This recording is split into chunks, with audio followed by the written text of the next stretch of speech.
Hey everyone, welcome to part 2 of a deep dive into Czerny's Opus 500. So we're going to be starting off reading the preliminary observations. We didn't get a chance to in the last video, so I'll get right into it. For the first 3 months, it is requisite that the learner should receive 1 hour's lesson every weekday or at least 4 lessons in the week. And in addition to this, that he should daily practice 1 hour by himself, as it is very necessary to abridge as much as possible the labor of acquiring the first principles of the art.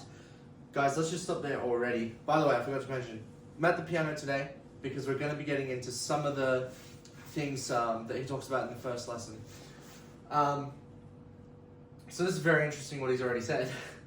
For the first 3 months, the learner needs to receive a 1 hour lesson. So guys, we know the typical lesson for a beginner today is half an hour. Czerny is recommending 1 hour. And that it must be every weekday. So that's five lessons a week. Or he says at least 4 lessons a week. Okay, 4 1 hour lessons a week. That's 4 hours a week of lessons that, guys, we do half an hour a week once. Okay, so this is a very big difference. So 4 hours a week, and then each day he should practice 1 hour by himself. So that's for the week, that's 7 hours of practice in the week. 1 hour. Which, okay, think about it for a second. Typically, we teach piano as a once a week, half an hour lesson. And I think I typically, because I don't like to fight with the students or anything like that. And I get that a lot of students these days, really, they're not just dedicated to piano, and especially the beginners, they're dedicated to, they got their swimming lessons, their piano lessons, karate, whatever it is. They have all these things going on. So I kind of get it, and plus school can be really full on as well. But, I'd say a good 20 minutes a day is usually what I aim for students, for beginners. 20 minutes of practice a day. And he's asking for 1 hour. But, when I first read this passage, I thought 1 hour is not very much. Because for me, that's nothing. Like, that's bare minimum. Actually, it's less than bare minimum. Bare minimum is like 3 to 4 hours a day. Okay. But 1 hour, and I thought that was interesting. Because it didn't seem like a lot. But it's interesting because I think he gets into it, and the justification has to do with that the teacher needs to prevent the bad habits from forming. So with something like this, and I think this is where we go wrong a lot as well, with only a 1 lesson per week, half an hour lesson, it's very easy for bad habits to start to form because the teacher's not involved. The teacher sees the student, once a week for half an hour. The rest of the week, if the student practices 20 minutes a day, then they've really well and truly gone past the amount of time that they spend with the teacher.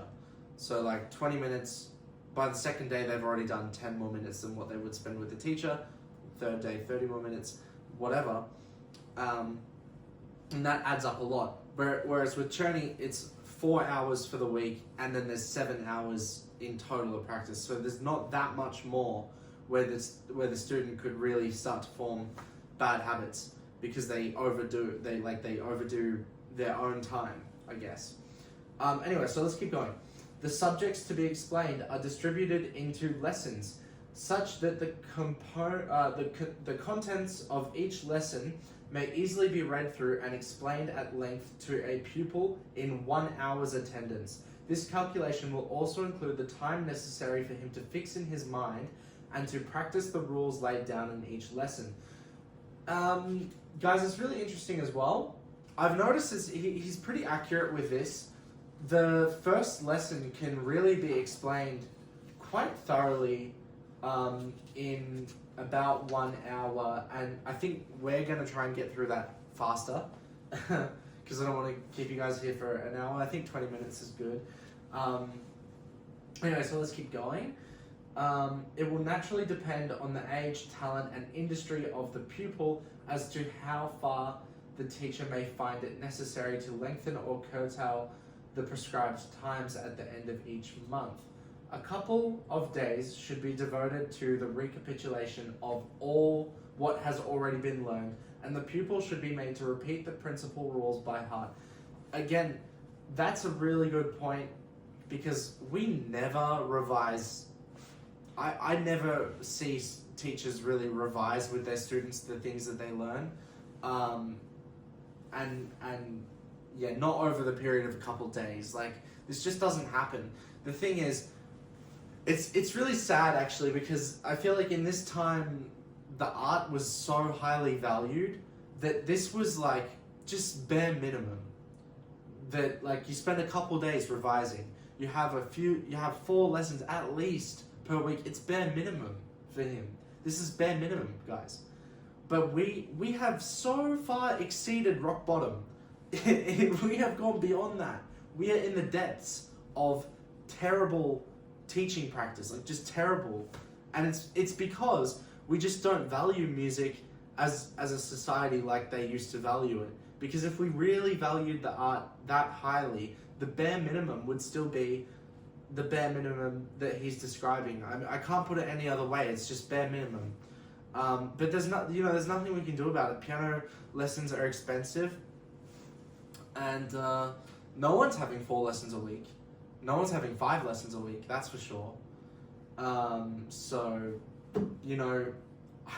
you can really see how though that would really help. Imagine the what you could get done as a teacher if you had that level of like commitment to the art, which is bare minimum in his time. Like, that would be beyond your wildest dreams, basically, to have that level. But anyways, that's what was bare minimum. Okay, the practical exercises must be frequently and diligently played over, and they should not be laid aside till the pupil, by his progress, is enabled to proceed to the study of longer and more difficult compositions. Common sense. Common sense that a lot of teachers don't actually have. If a student can't play the piece well, don't let them go on until they can play it well. Like, this is common sense, guys, but a lot of people don't have it. So anyways, okay. Alright, now we're up to the first lesson. Position of the body and of the hands. Okay. The movements of the body have so great an influence on pianoforte playing that a good and graceful position must be the first thing to which the pupil's attention should be drawn. And the rules on this head must be incessantly repeated till the exact observance of them shall have grown into a settled habit. In playing, all unnecessary movements must be avoided, for every obliquity of position, every grimace, and every useless gesture have a disadvantageous influence on the hands and fingers. So guys, he's really advocating for kind of the opposite of what when we think of like Liszt performing. He's very like a showman and all this sort of thing, but he's kind of advocating for a very Beethovenian and Moscheles kind of approach, where you're really stoic actually at the piano. You don't move a lot. It's just the bare necessities of movement that get your hands across the keyboard. And he talks about this with if you're playing in the high register, it's just a little shift of the body weight to the right side, or in the low register, a little shift to the left. It's nothing like, it's not over exaggerated. It's really just what's necessary. Okay. Now, let's keep going. Before anything else, the pupil must be made acquainted with the following rules. Okay, rule number 1. The seat of the player must be exactly opposite the middle of the keyboard and at such a distance from it that the elbows, when hanging down freely, shall be about 4 inches nearer the keys than the shoulders, so that the movements of the arms and hands over the whole length of the keyboard may not be impeded in any way by the chest. That's something I see a bit with students, is they actually get in the way of themselves with the chest. That does happen. I have a dehumidifier right behind me, so I can't move the chair back too much at the moment, but ideally I would sit quite far away actually from the piano, so something like this is actually not too bad for me. So I sit at the front of the seat, as you guys can see, so I'm really sitting in the front of the seat. The seat's in the middle, like, you know, I've got the middle of the keyboard right in front of me, sort of middle C area, basically, maybe a little to the right of that.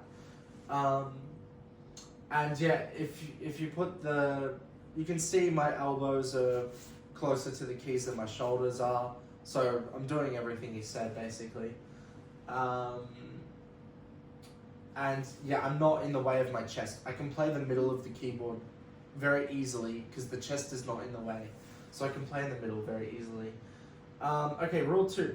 The height of the stool must be exactly proportioned to the stature of the player, that the ends of the elbows may be about an inch higher than the upper surface of the white keys, for a low seat impedes and fatigues the hands. Guys, listen to him. Listen to him. It's so true. And you know what? I think this was what caused my issue with tendonitis that I mentioned in the last episode. I used to play with a very low seat because it was what I was told to do in the conservatory, and you know, it just seemed like that's what you were supposed to do because everyone was doing it and everything like that, and it actually it fatigues you, and it's exactly what he said, it fatigues the hands, and that, yeah, the elbow should be higher than the white keys, so, or in line with the white keys, basically. So he says, what did he say? Must be proportioned so that the elbow is about an inch higher than the upper surface of the white keys. Yeah, but obviously you don't want to go too high, but that's what he's saying, so higher than the white keys. Really, really important point there. Okay, rule 3. While playing, the stool must never be moved either backwards or forwards, nor must the player wriggle to and fro upon his seat. This is, sorry about the rain, by the way, if you can hear that. This is actually so true. I've seen, even in the conservatory, performances, and someone is playing, like, very common pick is like Chopin's Fourth Ballad or something like that, and they get to like the coda or something, and then they just shove the seat backwards like this. It's just not nice to observe. It's not dramatic. It's just kind of takes you out of everything. It's not great. So people move their seat. Don't do it. Get your seat right at the beginning, and then you don't have to move it. Rule 4. The position of the head and of the chest should be upright, dignified, and natural. It's very stoic, actually, this approach. A little inclining towards the keyboard so that the back of the chair or seat may not touch the body. This is because some of the stools would have a back on them. But we must avoid assuming a bent and crooked position, so like something like that would not be good, as that is at once unsightly, like I bet you can tell, and injurious to the player, and if persisted in for any length of time, it may even become prejudicial to the health. Okay, moving on. We have rule 5. Let the pupil, while playing, avoid accustoming himself to nodding or any other movement of the head. It is only when both hands have to play in the highest octave on the right of the keyboard or in the lowest octave on the left that the body may follow them by a gentle side motion, but however without moving on the seat. So it's what I said before. We shift the weight a little to the right or down to the left if we are playing in that low or high register. We're not going to go move on the seat to play. It's just don't do it. You want to stay in the middle. And then not moving the head, don't do that either. It's just, there's no point, doesn't do anything, so don't do it. Okay, rule 6, the feet should rest on the ground near the pedals, but without touching them. Children must place their feet on a footstool adapted to their height. Right, common sense. Rule 7, the arms ought neither to be pressed against the body nor extended outwards away from it, but they should hang freely down by their own natural weight, avoiding every perceptible and restless movement. So the arms, just keep them very natural and relaxed. He's saying they're not pushed against the body and they're not extended outwards like this. They're just hanging freely. And when you've got a big puffer jacket on like this, then they're going to be touching you. Or if you're a bit bigger like I am, it's going to probably touch you a little bit, but like, it's fine. You don't push them out, you don't push them in, it's just you leave them natural. Okay, moving on. Rule 8, the surface of the forearm from the elbow to the knuckles of the bended fingers must form an absolutely straight and horizontal line. And the wrists must neither be bent downwards nor upwards so as to resemble a ball. The preserving, what? Okay, thus preserving an exactly straight line. It says the preserving, but it should be thus. Thus preserving an exactly straight line with the knuckles and the upper surface of the hands is one of the principal requisites towards acquiring a fine style of playing. So just keep the arms straight, basically saying, and the wrist as well. He's saying don't put the wrist down, don't put the wrist up. He's saying keep it level. Keep the wrist level. Like this, keep it level. Okay, that's fine. Rule 9, the fingers must be somewhat bent inwards as the fingers are of unequal lengths. Each finger, not including the thumb, must take such a part in this species of curvature that all their tips, as well as the thumb, in its natural outstretched position, may form one straight line when placed.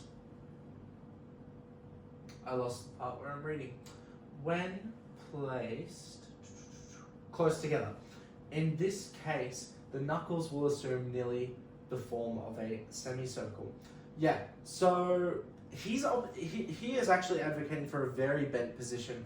If you want to have the fingers straight, like this, you do have a very, very circular position. That might be a little too much. I tend to play with them a little bit more relaxed. Just the fingers out a little bit more like this, more like a 45-degree angle, whereas he's almost, getting closer to 90, so I'm not quite a fan of that. I would go a bit more out like this. You can see the difference is like, that's a bit more relaxed, that's quite curved. So if you can see that, put it here, quite curved, a bit more relaxed. I would go for a bit more relaxed. Okay, anyways, rule 10. In playing, the fingers ought never to be pressed against one another. They must be kept so far apart that when the hand is at rest, each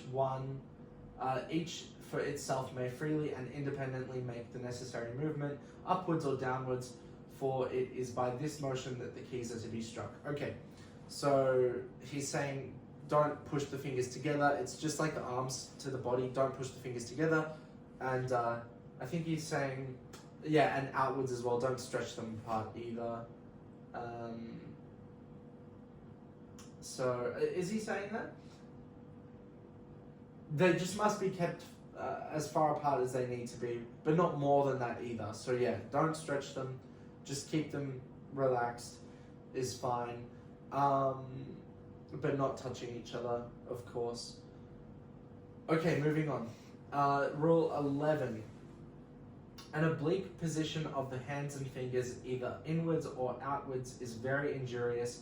In proportion to their lengths, the fingers must form a line with the length of the keys, and it is only in extensions or skips that this rule may be deviated from so far as it may become necessary. An oblique position of the hands. Yeah, so he's saying, like, if you put your hands like this would be oblique. It's very injurious. Don't do it. They must be staying straight, forming a line with the length of the keys. So the length of the keys is coming this way. The hand forms a line. It's part of keeping the arm straight as well. If you do, I suppose you could keep the arm straight, but this would be wrong because it's oblique. It's kind of common sense. Don't do that. Rule 12. The four fingers of each hand are respectively... Okay, here's a fun rule. Very interesting, actually, and I think it's quite valid, but we don't do it today. So, Rule 12.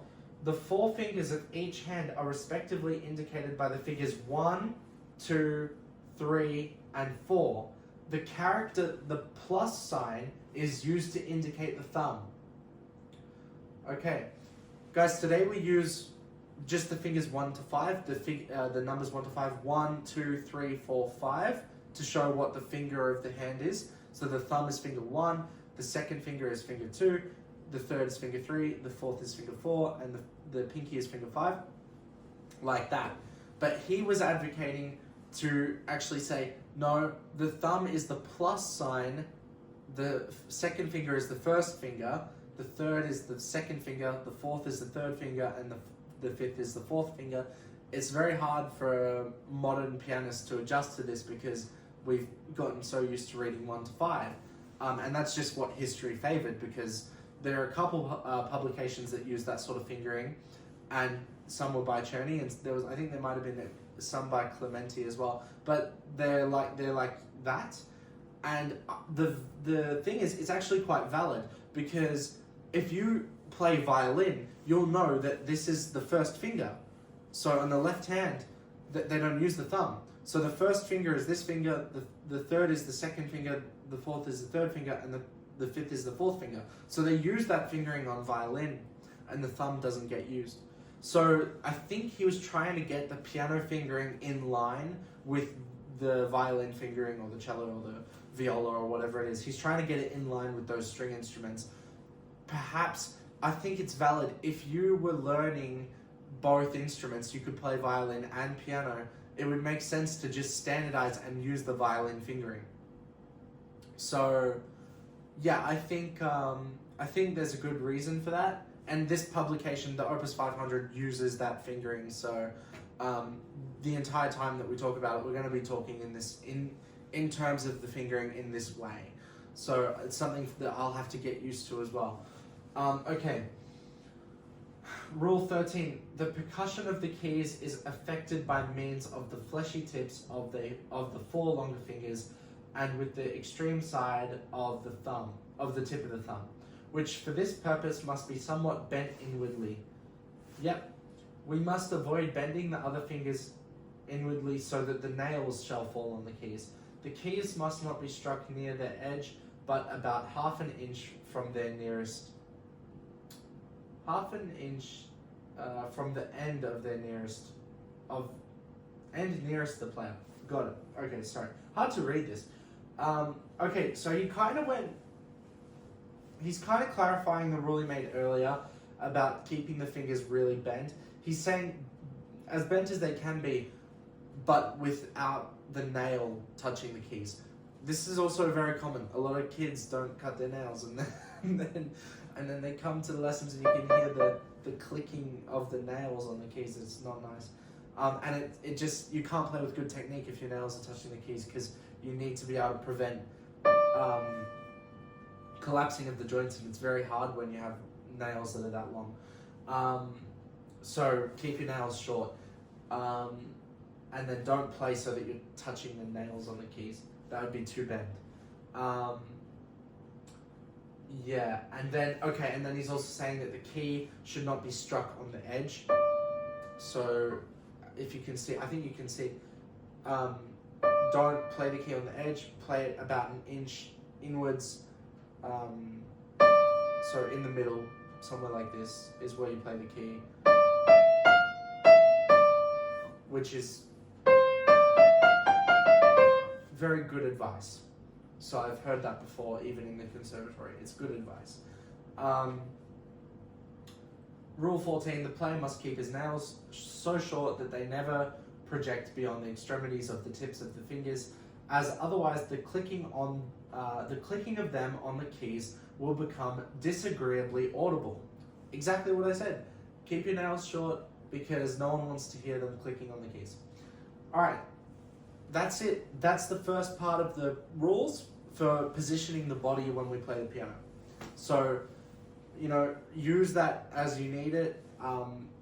Everyone's a little bit different, but I do think the advice about, you know, keeping the wrist level and keeping a stoic position and making sure that the seat is high enough that the elbows are above the white keys is good advice. You know, it's not that the elbows above the keys and then the shoulders up. The shoulders shouldn't be up. The shoulders should be relaxed, but the elbow just freely hanging should be still above the white keys because the seat's high enough to keep you that high. So that's what you should do. I think that's a good idea. All right, continuation of the first lesson. On the names of the keys. Okay, rule 15. The keyboard of the pianoforte of the most extensive compass in present use contains 78 keys. Older instruments contain from 5 to 10 keys fewer than that number. That portion of the keyboard intended for the right hand is called the upper acute or treble part of the instrument. And that portion intended for the left hand is called the lower, grave, or bass part. When we strike several keys in a series proceeding from left to right on the keyboard, we ascend or run up the instrument. When we proceed in the same manner from right to left, we descend or run down the instrument. These expressions should not be confused with one another. If you're a piano teacher, you've probably seen students who somehow manage to get this wrong. It seems very obvious to me. If you're going up, you know, you're going from left to right like this, and if you're going down from right to left, whether you do that in a low area or in a high area, it doesn't matter, you're still going down or up. And then let me just quickly go back and talk about one thing he said. Oh yeah, so the extensive compass of the present was 78 keys. So when he was writing that, the largest keyboards was 78 keys. Nowadays we have 88 keys, and I've even played on a piano which has, I think it was 104 keys. It's pretty cool. So they're custom. But and he's saying older instruments have from 5 to 10 keys fewer, and I think even maybe less than that. So yeah, there you go. Rule 16. The greater number of keys consist of the longer, broader, and lower series called the white keys, because they are generally covered at the tops with ivory. The shorter and less numerous row of keys which lie above the former are called the black keys, as they are usually covered with ebony. They are so related that 5 of the upper row are everywhere distributed between 7 of the lower row. So for every 7 white keys, we have 5 black keys, and then the pattern repeats. As you can see, like that. Okay, rule 17. At the first glance, the pupil will perceive that the black keys are everywhere separated into 2 sorts of groups, one containing 2 and the other 3 black keys. This unequal distribution of the black keys is the means by which the player is enabled to gain a rapid oversight of all the keys, and to distinguish each one individually. It would be much more difficult to do if he were to depend solely on the white keys, which appear everywhere uniform and alike. So the way we the way we learn what the keys are is by looking at the groups of 2 black keys and the groups of 3. Because that's how we can sort of get a sense of the white keys, because the white keys are all the same. So it's only because of the black keys we know. So groups of 2, groups of 3. Now, so now we're moving on to the white keys. So he's talking about the white keys here.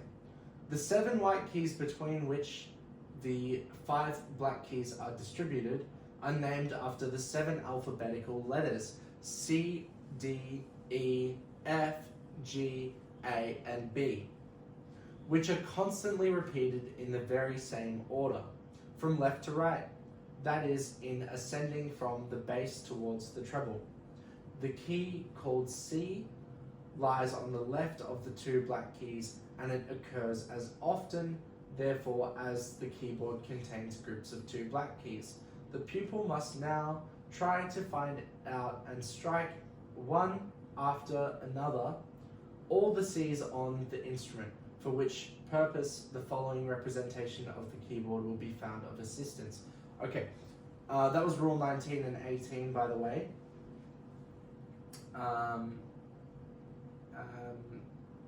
So, C, D, E, F, G, B, G, A, B. C, D, E, F, G, A, B, and then repeating. So that's what he's saying. And he's giving a diagram, which I'll show you on the in a minute. But the way to find the keys is to take a group of 2 black keys and to just go to the white key next to the left black key on the left, and that is C. Okay, so C, and then counting up from there you have D, E, F, G, A, B, C again, like that. So that's what he's talking about there. Okay, after C follows, between the group of 2 black keys, the D. And after that comes the E, next is the F, after that is the G, then A, lastly B, after that comes C again. He's really just, in all the words he can, explaining that, after you find the C, it goes up, D, E, F, G, A, B, C, right? That's how it works. And they're repeated again and again until the end of the keyboard. And so rule 20, the pupil must now diligently look out for all these keys, strike them and name them aloud. At first all the C's that are to be found on the keyboard, then all the D's, next all the E's, so on and so forth, and name, and while striking the white keys, name them while striking them. Then do it in ascending, and then do it descending as well. So starting on B, for example. B, A, G, F, E, D, C, B. So getting used to calling the notes out loud, which is a good idea. All right, here's the picture. This is a very, very kind of full-on thing to look at. View of the keyboard and of the notes. Of a pianoforte of 6.5 octaves from C to the highest F in the 6th octave. Modern pianos with 6 octaves go from F to F. Our piano goes from the very low A to a very high C, which is that is the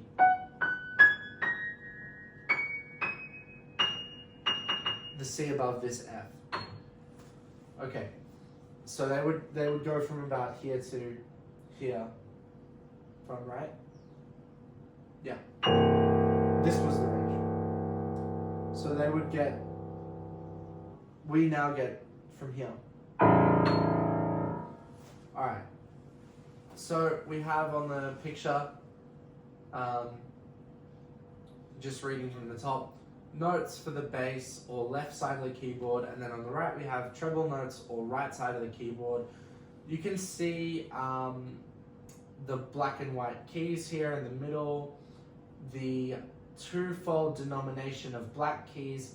That's the double naming of the black keys, as each black key can be called twice, like in a different way. We'll explain that in a minute.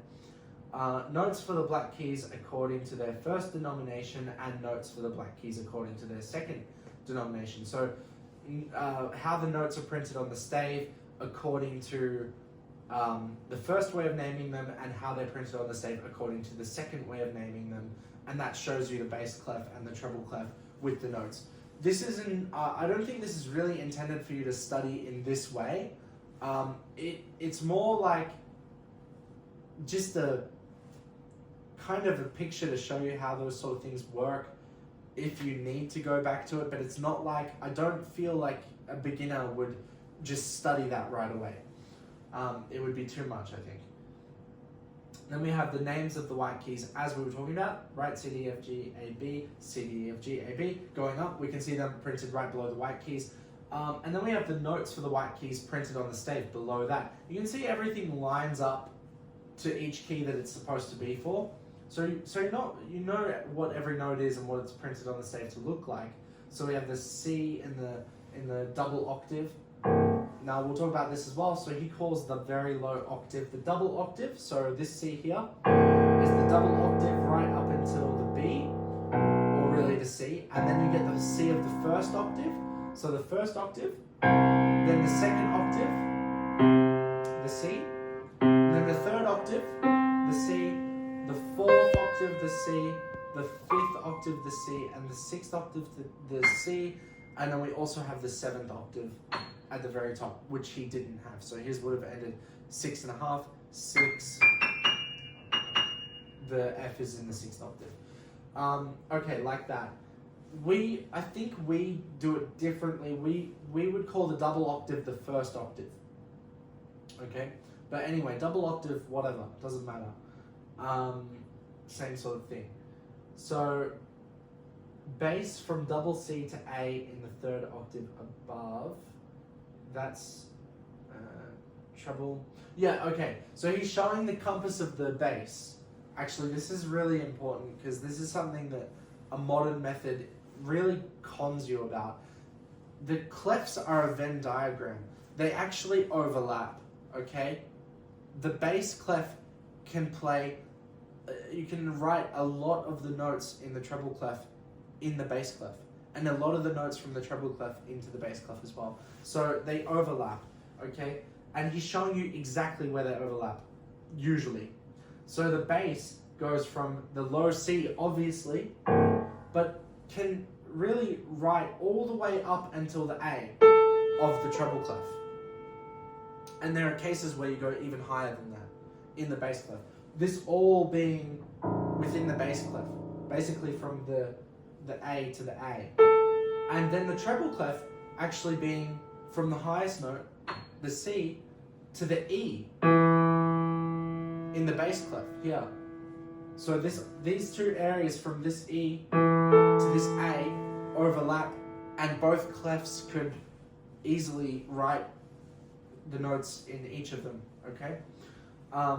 Remark, the symmetrical distribution of the black keys into groups of 2s and 3s assist us in finding more quickly the white keys, for the key C lies always directly on the left of the two black keys. I was talking about this before, but he's written it here. And the remaining 6 white keys follow in regular order, C, D, E, F, G, A, B. The F always, therefore always lies on the left of the 3 black keys. The keys are distributed into octaves. Each octave contains in all 12 keys 7 white and 5 black, which are repeated in the same order in every octave. Any key forms a semitone with that which is immediately next to it. Guys, any for you beginners as well, an octave is the 8 notes, right? So from C to C, like from C to the next C, or that C to the next C, is an octave, just so we're clear on what an octave is. Seat of the player, we can see the seat of the player here in the picture as well, exactly in the middle of the keyboard and so close to it that the elbow, when hanging down freely, may be 4 inches. He's kind of repeating himself here. The stool must be so elevated that the elbow may be 1 inch higher than the upper surface of the keys. He's repeating what he said before. Now we're talking about the twofold denomination of black keys. The twofold denomination of the black keys arises from this, that they may be represented in notes in 2 different ways, according as we place on the left of the notes a sharp or a flat. The bass clef, which stands at the beginning of each stave, is that what it says? Each stave shows that we must play the notes on the lower left side of the keyboard. The treble clef shows that the following notes are all to be taken on the acute or right side of the keyboard. The notes are written either on or between the lines, or occasionally over or under them by adding small strokes or additional lines. It is also to be observed that the notes of the bass clef may be written still higher than the A of the 3rd octave, and also that the treble notes may go lower than the E of the 2nd octave, so that the middle notes of the keyboard may be expressed in both clefs. So that's what I was saying, it can even go higher, but that's very much the usual area. So that's quite a lot of information on that page, so feel free to have a look at it on your own as well.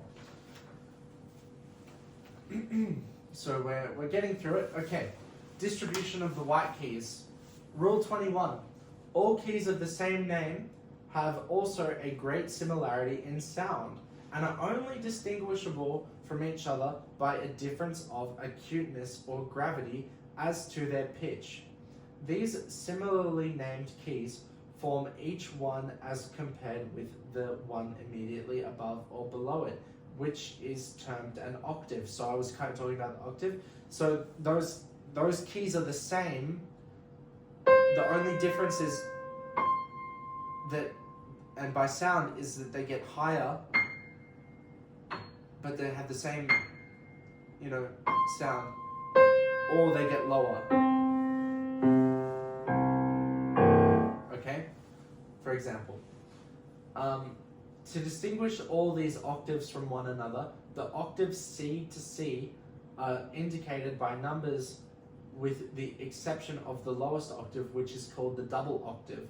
Next to this comes the first octave, then the second one, then the third and the fourth and the fifth octaves from C to C, and lastly the notes of the 6th octave, so far as the keyboard extends.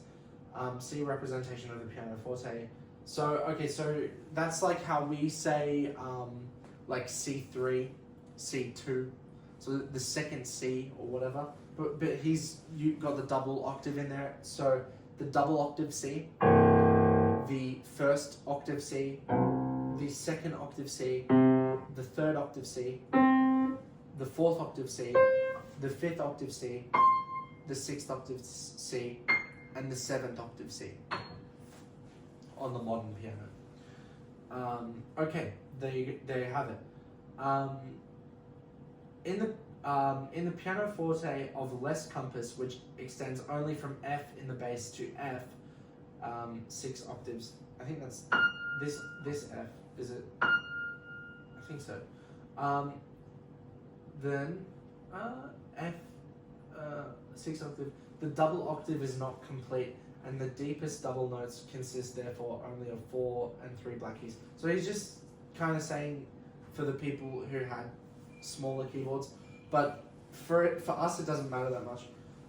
When the pupil now tries to find the different keys by way of practice, or when they're touched by the teacher in order that he may name them, he must be taught to know in what octave each note lies. So yeah, just what octave is it? Is this C3? So double octave, C1, C2, this is C3, C4, and the student must be able to say what octave it's in. So okay, names of the black keys. The 5 black keys comprised in each octave have a twofold name, which they derive from the 2 contiguous white keys by which each is encircled. If the black key is named from the white key contiguous to it on the left, it receives, in addition to the name of that key, the epithet sharp. If it is named according to the contiguous white key on the right, it receives, in addition to that name, the epithet flat. Hence, the 5 black keys are named as follows. The black key between C and D is called C sharp. So we have the epithet sharp. Or D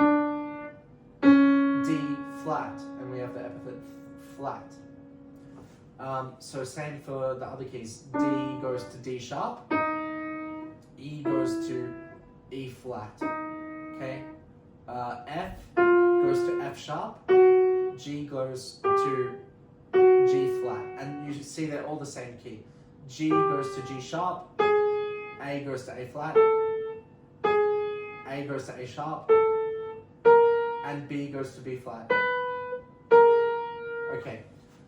The cause of this twofold denomination and the reason why sometimes the one and sometimes the other is applied will be explained to the pupil when he learns the names of the notes. The black keys have also their octaves like the white ones, for example, C sharp to C sharp, F sharp to F sharp, B flat to B flat, etc. And the pupil must often practice striking and naming the keys out loud, both backwards and forwards through the entire keyboard. Thus, C sharp, D sharp, E F sharp, G sharp, A sharp, B C, and also according to the second denomination, C D flat, D E flat, E F G flat, G A flat, A B flat, B, like this. Okay. So practicing going through those when you're playing and saying them out loud is what it's saying. Okay. Relation to the sounds of the keys to each other.